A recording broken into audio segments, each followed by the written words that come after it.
My name is Emily Greenway, and this speech is for the Fundamentals of Speech Online at Labette Community College.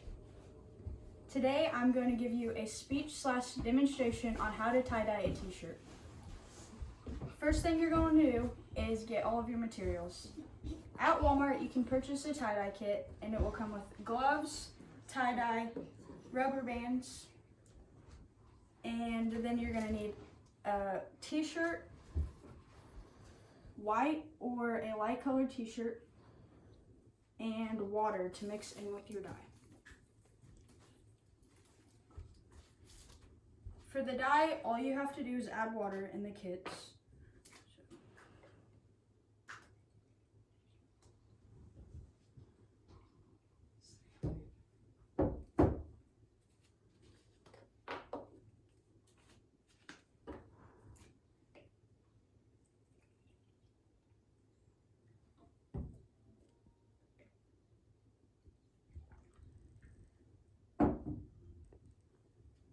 After you add the water, you have to shake the dye. So at the bottom there's the dye powder, and you have to make sure that it's not all stuck at the bottom.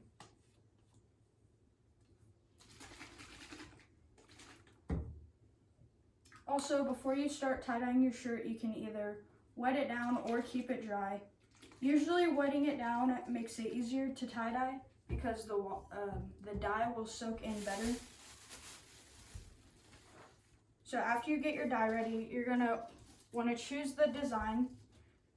Usually in a tie-dye kit, it comes with several different designs that you can do, but my favorite to do is spiral.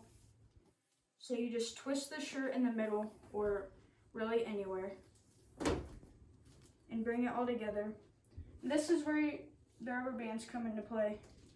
You'll tie them around just to kind of hold your design.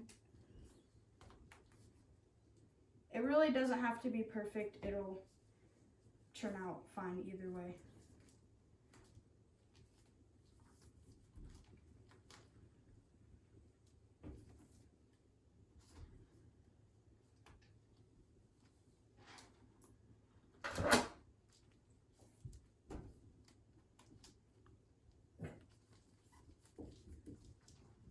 Okay, so after you have your rubber bands on, that's when you're ready to start the exciting part.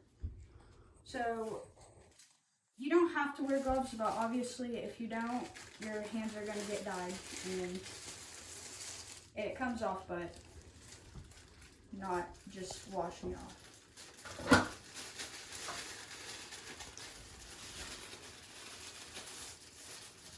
So today the colors I chose are pink, coral, and yellow.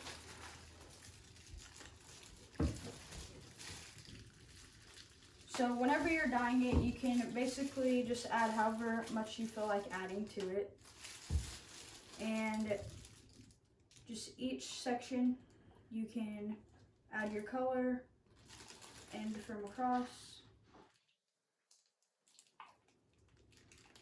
Obviously, the more color you add, the less white your shirt will be. So if you want more white, less color. Less white, more color. So I'm just adding the dye in. So whenever you're tie-dyeing, if you do it inside your house, you're going to want to lay something down so the color doesn't get everywhere, and wear old clothes because it can get kind of messy.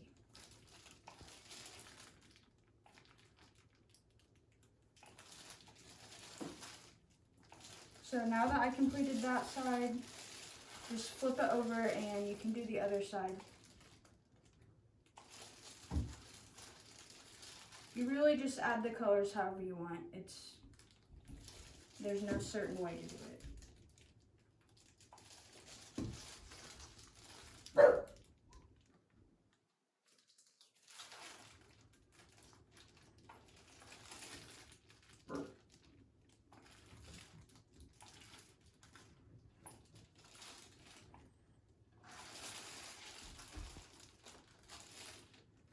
Okay, so now after you dye your shirt, you're going to want to put it in some kind of bag. I usually just throw it in a Walmart bag. And then usually you should let it sit for about 6 to 8 hours to let the dye fully soak into the shirt. So this morning I did a shirt to show. It's been sitting for a few hours.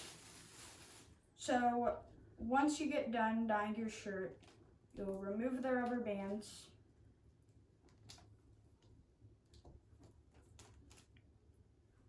And depending on your shirt, how you did your design. So here's the one I did this morning. I used purple, blue, and white, or dark, whatever. So after you get your shirt like that, you'll rinse in the bathtub. You can rinse it in the sink. You'll rinse it out until the water runs clear. After your water comes clear, you'll put your shirt in the washer by itself or with another shirt that you tie-dyed. And then you'll wash that with soap, and then you will dry it, and then you're done.